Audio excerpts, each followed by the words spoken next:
Good morning, good afternoon and good evening सभी student को मां शारदे कॉम्पिटिटिव क्लासेज में स्वागत है। आप लोगों का अभी तक 5 लेक्चर पढ़ाए हैं, आज छठा लेक्चर है और आज के लेक्चर में आप लोगों का संख्या पद्धति का पूरा फॉर्मूला थ्योरी जितना भी है सब खत्म हो जाएगा और कल के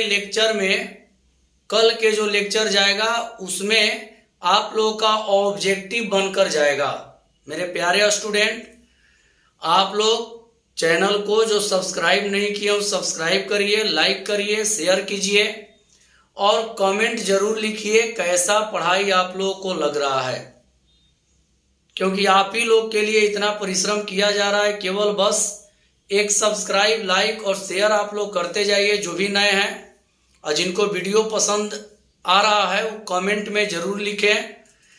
देखिए, first lecture, second lecture, third, 4, 5 दिन थ्योरी चला है। आज का जो क्लास है लास्ट थ्योरी क्लास है। आज के क्लास में थ्योरी का लास्ट क्लास होगा। तो चलते हैं, ध्यान दीजिएगा और अच्छा से वीडियो देखिएगा, कमेंट जरूर करिएगा। आज का जो पढ़ाई है आप लोगों का जाना पहचाना लगेगा, जो कि आप लोग बहुत लोग को याद भी होगा। तो देखिए, हेडिंग देते हैं कुछ महत्वपूर्ण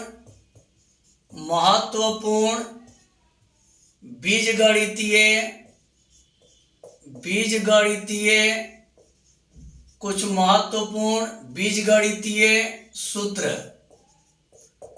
कुछ महत्वपूर्ण बीजगणितीय सूत्र। पहला सूत्र देखते हैं, a प्लस बी का होल स्क्वायर इक्वल होता है a square plus 2ab plus B square. या इसका एक और होता है बाबू, a माइनस बी का होल स्क्वायर प्लस 4ab। इसका दो सूत्र होता है। a प्लस बी का होल स्क्वायर का दो सूत्र होगा, a square plus 2ab plus B square, या इसको ऐसे भी लिख सकते हैं a माइनस बी का होल स्क्वायर प्लस 4ab। अब देखिए दूसरा, a माइनस बी का होल स्क्वायर का होता है a square minus 2ab plus B square, या इसका एक और होता है a प्लस बी का whole square minus 4ab। a plus B का होल स्क्वायर का होता है a square plus 2ab plus B square, या इसको आप ऐसे भी लिख सकते हैं a माइनस बी का होल स्क्वायर प्लस 4ab। यहाँ a माइनस बी का होल स्क्वायर का होता है a square minus 2ab plus B square, या इसको भी लिख सकते हैं a प्लस बी का होल स्क्वायर माइनस 4ab। तो मतलब a प्लस बी का होल स्क्वायर का दो सूत्र हुआ, ई वाला। जरूरत के अनुसार प्रयोग हम लोग करेंगे, जिसका जरूरत होगा उसका प्रयोग करेंगे जब मैथ बनेगा। तो a प्लस बी का होल स्क्वायर होता है a square plus 2ab plus B square, या a माइनस बी का whole square plus 4ab। a minus B का होल स्क्वायर का सूत्र होता है a square minus 2ab plus B square, या इसको लिख सकते हैं a प्लस बी का होल स्क्वायर माइनस 4ab। समझ गए होंगे। चलते हैं आगे। आप लोग वीडियो अच्छा से देखिए और आज का जो क्लास होगा वो सब फार्मूला का है, जो कि आप लोगों को बहुत सारा फार्मूला आज जो बतलाएंगे वो आप लोगों को याद भी है। तो आगे चलते हैं। अब देखिए तीसरा नंबर फार्मूला देखते हैं। तीसरा, अगर आएगा a प्लस बी का होल स्क्वायर और प्लस a माइनस बी का होल स्क्वायर, तो इसका हो जाएगा 2 into a square plus B square, 2 into a square plus B square. अगर यही आएगा a प्लस बी का होल स्क्वायर और माइनस a माइनस बी का होल स्क्वायर, तो इसका हो जाएगा 4ab। कहने का अर्थ है कि इस सब फॉर्मूला का प्रयोग होगा संख्या पद्धति का मैथ बनाने में, इस सब का प्रयोग होगा। संख्या पद्धति का मैथ बनाने में इस सब का प्रयोग होता है। इसी के चलते इस सब फॉर्मूला को लिखवाते जा रहे हैं। 5वां नंबर देखिए, ए स्क्वायर माइनस बी स्क्वायर का होगा एक बार प्लस और एक बार माइनस। और इसके बाद 6ठा नंबर ए प्लस बी का होल क्यू का होगा A cube plus B cube plus 3ab into A plus B. और इसके बाद 7वां नंबर देखते हैं, ए माइनस बी का होल क्यू का होगा A cube minus B cube minus 3ab into A minus B.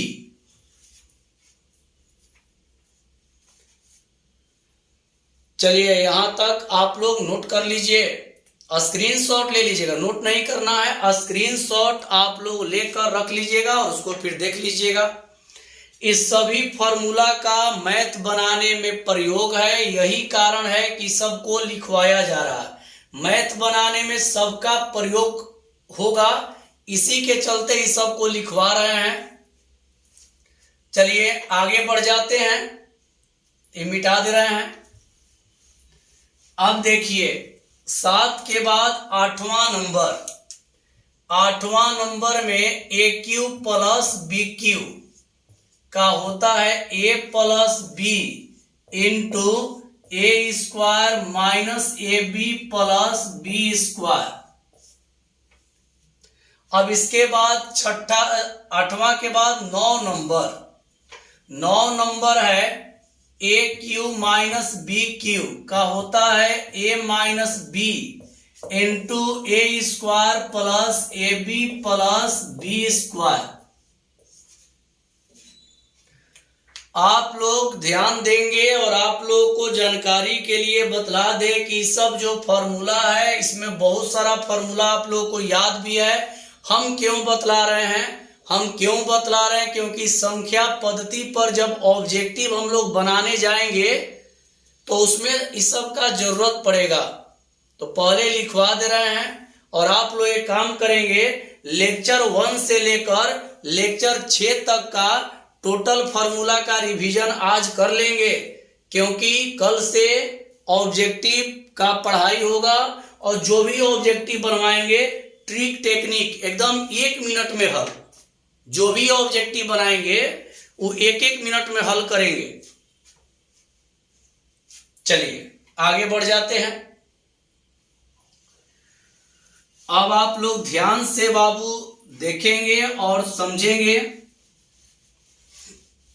ये मिटा दे रहे हैं।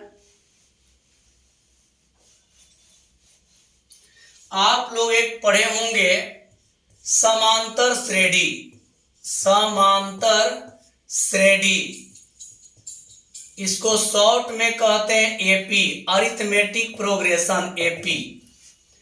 तो इसमें पद क्या होता है जानेंगे। एपी में पद होता है A plus D, A plus 2d, A plus 3d, ऐसे ही डॉट डॉट डॉट बढ़ते जाता है।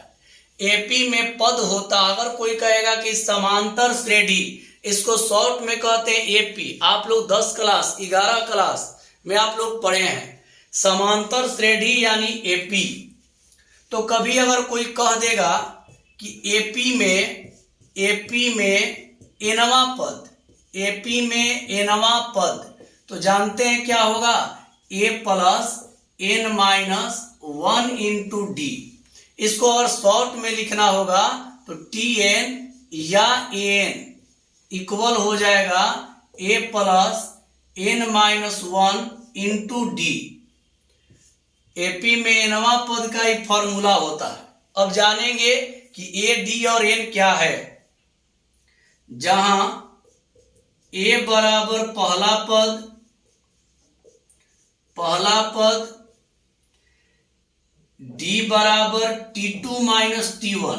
T2 माइनस T1 का मतलब second term minus first term, D होता है T2 माइनस T1। और n क्या होगा, तो n होगा पदों की संख्या।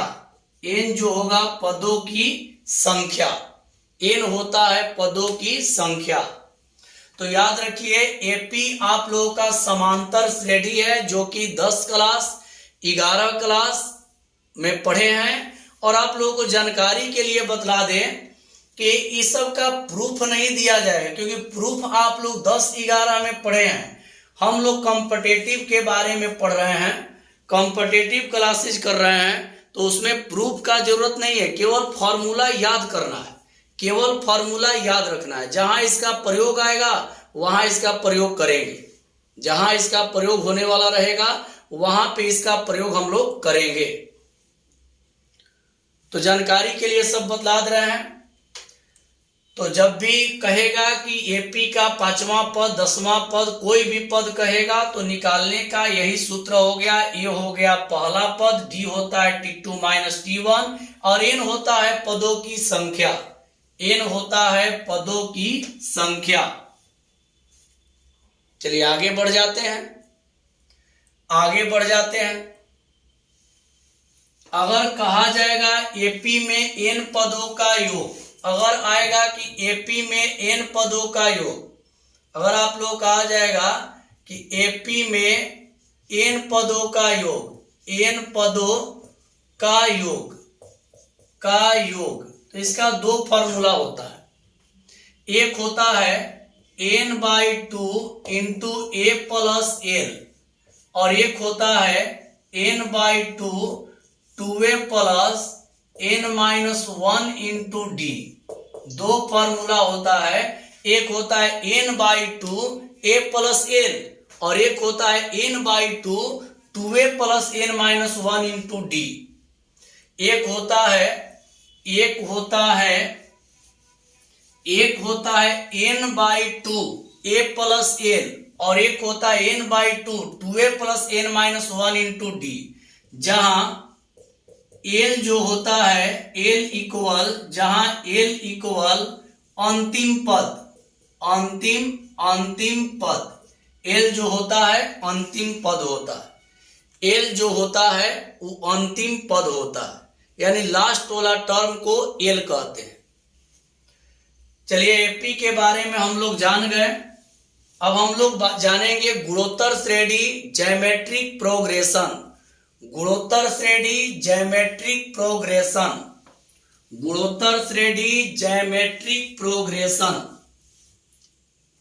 इस सब आप लोगों को याद भी होगा। तो चलते हैं आगे। अब हम लोग जानेंगे ज्योमेट्रिक प्रोग्रेशन। देखिए गुणोत्तर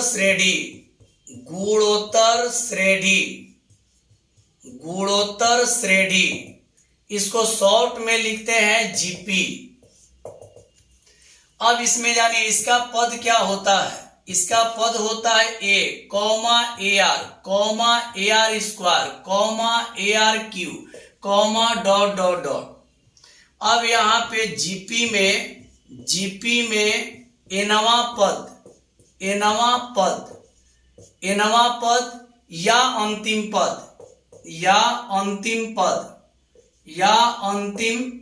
पद तो होता है a गुणा r के पावर n-1, a गुणा r के पावर n-1, जहां a बराबर पहला पद, जहां a होता है पहला पद, r होता है T2 बटा में T1, r होता है T2 बटा में T1। जीपी देखिए एपी में d इक्वल होता है T2 माइनस T1 और जीपी में r इक्वल होता है T2/T1। चलिए यहां तक हो गया। आज के क्लास में पूरा जो थ्योरी है वो कंप्लीट हो जाएगा और कल के क्लास में आप लोगों का ऑब्जेक्टिव बनेगा। कल के क्लास में शुरू होगा ऑब्जेक्टिव।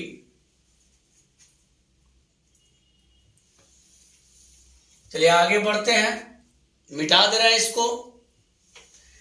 अब जानेंगे जीपी में एन पदों का योग। अब यहां जानेंगे जीपी में एन पदों का योग।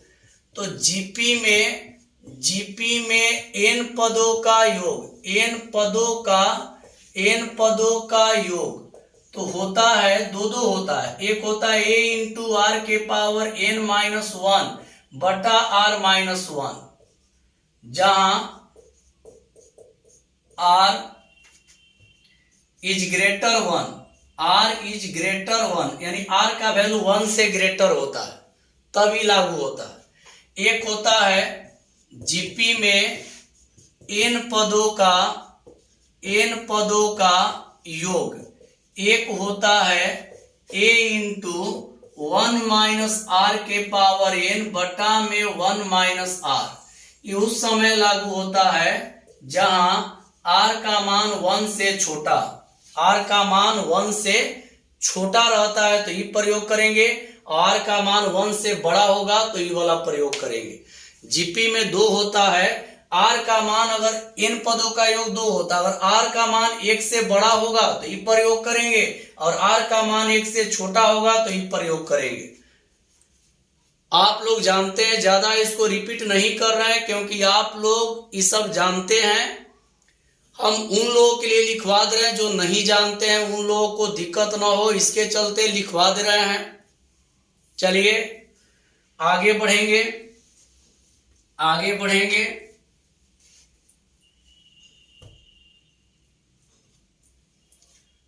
इसके बाद आगे बढ़ते हैं। आप लोग स्क्रीनशॉट ले लेकर इसको लिख लीजिएगा। अब देखिए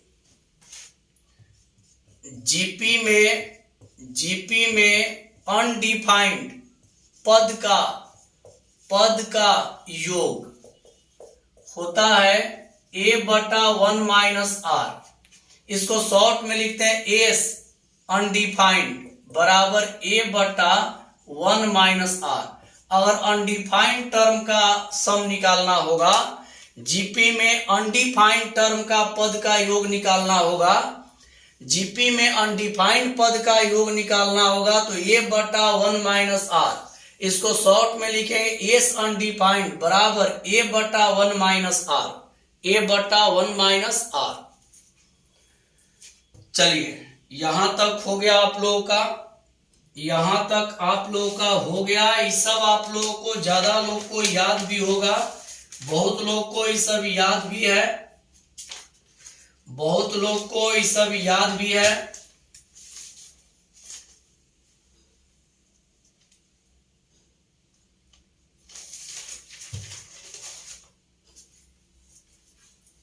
चलिए आगे बढ़ते हैं।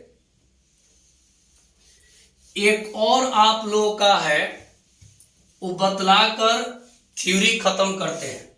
एक बच गया है 7 से विभाजित होने का नियम। एक आप लोग का रह गया था 7 से विभाजित होने का नियम, डिविजिबल बाय ऐसे लिख देते हैं इसको, rule of divisible by 7, rule of divisible by 7, rule of divisible by 7 यानी 7 से डिविजिबल होने का नियम। देखिए जब किसी संख्या में इकाई अंक को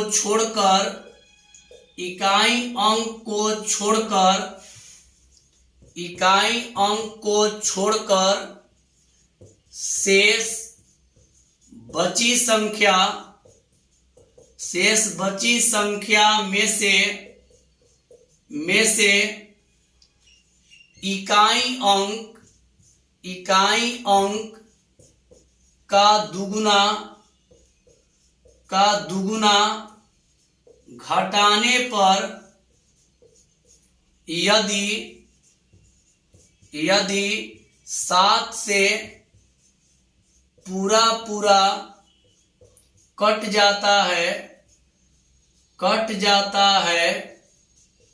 तो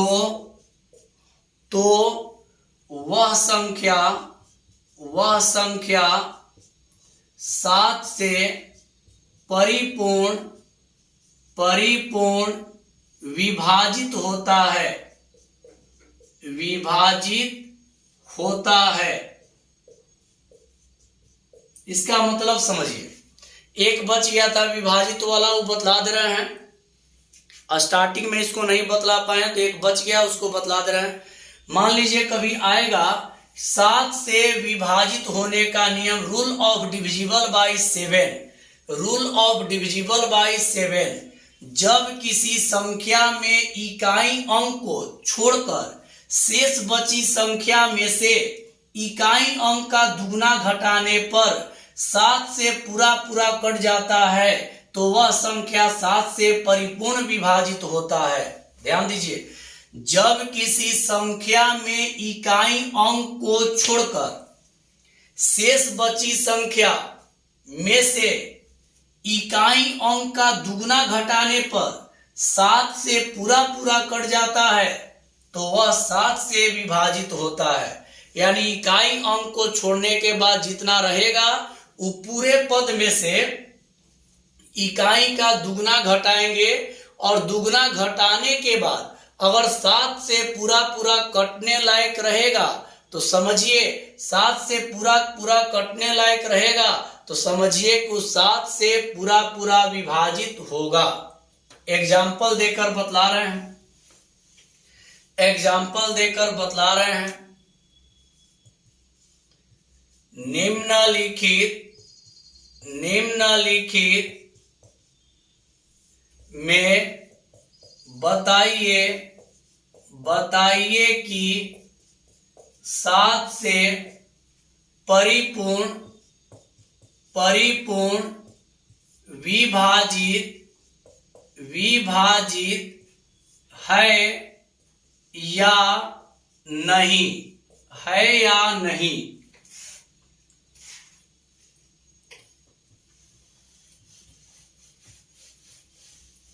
दो दे रहे हैं, दो देकर समझा रहे हैं। एक आप लोगों का हो गया 882, पहला 882 और दूसरा 663। 882 और 663 दो ले लिए। बाबू देखिए, आज जो बीजगणितीय सूत्र है वो ज्यादा नहीं समझा है। कारण क्या है कि वो आप लोग को पता भी है, बहुत लोग को पता है। एक छूट गया था, 7 से विभाजित वाला छूट गया था, वो अभी बतला दे रहे हैं। तो देखिए हल पहला के लिए, पहला चेक करेंगे तो क्या है 882 है। तो पहले क्या करेंगे, इकाई को छोड़ दीजिए। इकाई को छोड़ देंगे तो क्या आएगा 88। तो 88 देखिए यहां नियम क्या है जानिए।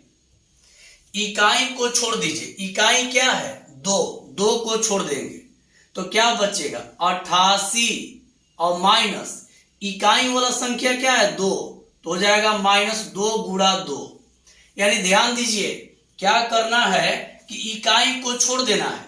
इकाई को छोड़ देना है तो इकाई को छोड़ेंगे, 2 को छोड़ेंगे तो क्या बचेगा 88 और फिर उसमें इकाई का डबल घटाना है। 2 गुना मतलब डबल, तो यहां हो जाएगा 88 - 4 बराबर 84। 88 - 4 बराबर 84। अब आप लोग देखिए 84 7 से कटेगा कि नहीं, 12 सते 84, 7 से कट जाएगा। चूंकि 84 7 से 7 से पूरा कट जाएगा। इसलिए 882,7 से परिपूर्ण विभाजित है, परिपूर्ण विभाजित है। एक बार समझ लीजिए, एक बार समझ लीजिए। देखिए 882, तो पहले क्या करते, इसका नियम क्या है, इकाई को छोड़ देना है, इकाई को छोड़ दीजिए। इकाई क्या है, 2 छोड़ दीजिए, तो इकाई को छोड़ेंगे तो क्या बचेगा 88, 88 माइनस इकाई जो है उसका दुगना गुणा कर दीजिए, इकाई को छोड़ दीजिए, क्या बचेगा 88।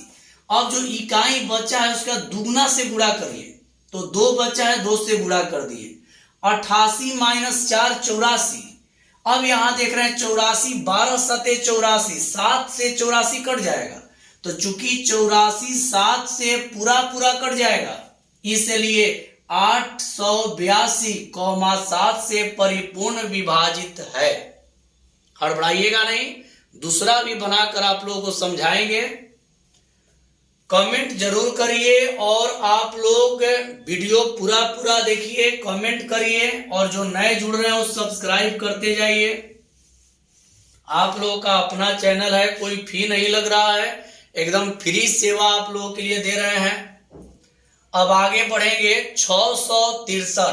तो देखिए 663 में क्या करेंगे, दूसरा देखिए बनाकर समझा रहे हैं। 663 दूसरा है 663, तो क्या करेंगे, इकाई को छोड़िए, इकाई क्या है 3, इसको छोड़िए, इकाई को छोड़िएगा तो 66, इकाई को छोड़ना, जैसे इसमें 2 को छोड़ दिए थे तो 88, यहां 3 इकाई को छोड़ देंगे तो 66, फिर माइनस 2 गुणा 3। ध्यान दीजिए, इकाई को छोड़ देना है, इकाई को छोड़ देना है, इकाई को छोड़ देना है, तो इकाई को छोड़ दिए तो क्या आ गया 66, 66 माइनस, अब जो इकाई है उसका दुगना, इकाई का दुगना करिए, इकाई क्या है 3, 3 का दुगना कर दिए। देखिए पहले इकाई को छोड़कर लिख देंगे, इकाई 3 है, इसको छोड़कर लिख दिए 66, और फिर इकाई वाला का दुगना कर देंगे, इकाई का मान 3 है, इसका दुगना 2 से गुणा, तो हो गया 66 माइनस 6 बराबर 60। अब मिलाइए, 60 कभी भी 7 से नहीं कटेगा, चूंकि 60,7 से पूरा नहीं कटेगा, इसलिए 663,7 से परिपूर्ण विभाजित नहीं है। बात को समझिए, क्या इसमें किया जाता है कि इकाई वाला अंक को छोड़ देना है, इकाई का अंक 3 है, इसको छोड़ दिए 66 हो गया, और जो इकाई है उसमें 2 से गुणा कर दीजिए। दुगना बनाने के लिए 2 से गुणा करते हैं, दुगना बनाने के लिए 2 से गुणा करते हैं, तो यहां पर 3 को छोड़िएगा तो 66, और इकाई वाला में 2 से गुणा कर देंगे, घटाए तो यहां 60 आ गया। चूंकि 60 7 से पूरा नहीं कटेगा, इसलिए 663 7 से परिपूर्ण विभाजित नहीं है, परिपूर्ण विभाजित नहीं है। उम्मीद है कि आप लोग समझ गए होंगे। एक बार बोल दे रहे, और इकाई को छोड़कर जो रहेगा उसको लिख देंगे, और इकाई में 2 से गुणा करेंगे, घटाएंगे और देखेंगे 7 से कटने लायक है कि नहीं। अगर घटाने पर ही 7 से कट जाएगा तो विभाजित है, और 7 से नहीं कटेगा तो विभाजित नहीं है। यहां घटाने पर 7 से कट गया था, इसलिए 7 से विभाजित है, और यहां घटाने पर 7 से नहीं कटा तो 7 से विभाजित नहीं है। तो मेरे प्यारे स्टूडेंट, आज के क्लास में आप लोगों का थ्योरी जो है संख्या पद्धति का वो पूरा खत्म हो गया। यानी आज के क्लास में थ्योरी आप लोगों का कंप्लीट करवा दिए। थ्योरी में कितना लेक्चर लगा है, lecture 1, lecture 2, lecture 3, lecture 4, lecture 5, और आज का है लेक्चर 6। 6 लेक्चर लगा। संख्या पद्धति का जितना भी थ्योरी था वो खत्म हो गया। कल के क्लास में ऑब्जेक्टिव शुरू होगा। कौन चैप्टर का? संख्या पत्ती का। ऑब्जेक्टिव ऐसा टेक्निक ट्रिक बतलाएंगे कि 1 मिनट में मैथ बनाने का ट्रिक बतलाएंगे। ट्रिक हो गया है, ऐसा मैथ शॉर्ट में बनाएंगे कि परीक्षा में 1 मिनट में बन जाए। तो कल आप लोगों का ऑब्जेक्टिव बनेगा। जितना थ्योरी बतलाए हैं उस सब आप लोग एक बार कंप्लीट कर लीजिएगा। और जो रेगुलर जुड़ते हैं वो क्या करें कि प्रत्येक वीडियो को देख देख कर अपना फेयर बनाते चलिए, बहुत काम देगा। तो कल ऑब्जेक्टिव होगा ट्रिक टेक्निक से भरपूर। थ्योरी आप लोगों का फर्स्ट चैप्टर संख्या पत्ती का थ्योरी आज खत्म हो गया। तो पूरा वीडियो देखिए, लाइक करिए, शेयर करिए और सब्सक्राइब जरूर करिए और कमेंट में जरूर लिखिए कैसा लग रहा है। तो सभी को बाय, सभी को बाय। आज के लिए इतना ही। चलिए कल मिलते हैं लेक्चर 7 में।